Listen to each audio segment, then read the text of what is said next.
Unbeaten Brook 79 gives Yorkshire slender lead.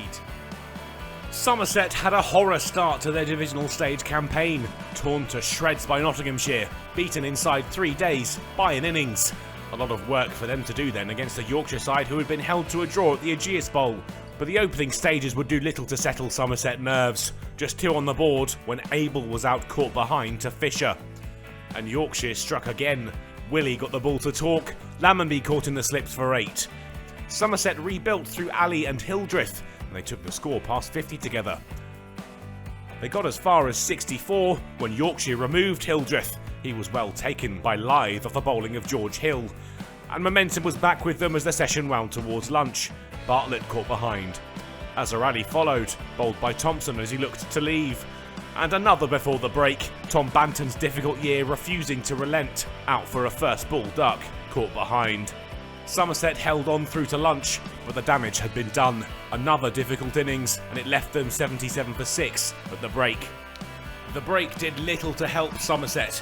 Davis' departure left the tail exposed. They managed to breach 3 figures, but Leach wouldn't be long for the middle.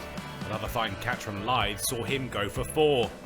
Davey too fell cheaply, adding just 4 before he was out LBW to Fisher. Q march on DeLange's tail end fireworks. Little to lose now. He went on the charge and found some success. His brief cameo came to an end to Fisher. Pfeiffer for the bowler, the tail ender bowled, and Somerset were all out for 134. Somerset must be left wondering just what has happened. They were one of the form sides at the start of the competition, but another innings had failed to really get off the ground. 24s apiece from Hildreth and Ali top scores in another card littered with single-digit returns.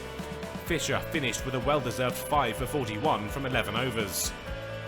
But despite the Yorkshire dominance with the ball, their go with the bat wouldn't get off to the greatest of starts. Lythe caught behind thanks to some aggressive bowling from DeLange.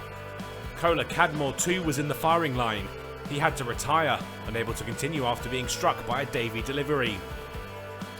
Balance was his replacement, and he and Hill managed to weather the storm, and then they started to find some fluency. That took them to 47 for 1 from the first 20 overs of their innings.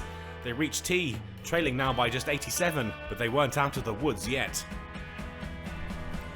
They had 50 on the board soon after the break, but to prove just how precarious their position was, Somerset had another, Hill out of the bowling of Davey. That saw Tom Kohler Cadmore return to the crease, back in the firing line after his earlier injury, but only briefly, caught in the slips for 1. Harry Brooks' arrival at the crease saw Yorkshire up the pace. He helped his side tick the deficit to below 50. But that's where Somerset had the wicket they were looking for. Balance, off the back of a blistering ton last week, out for 32, caught off Davey. Yorkshire breached 100, the deficit now in the 30s. And they kept going. It was into single figures when one England spinner got another. Best stumped off the bowling of Jack Leach. Brook then went to 50 off 51 balls, sealed with his 9th 4 of his innings. But he wasn't done there. He was looking to reach the close with a big score to his name, and was doing a good job of it. Yorkshire finished the day in front, the score 159 for 5, and there Brook was, still unbeaten with 79. They'd had to deal with a tricky patch but finished the day with a slender lead of 25, and with 5 wickets in hand.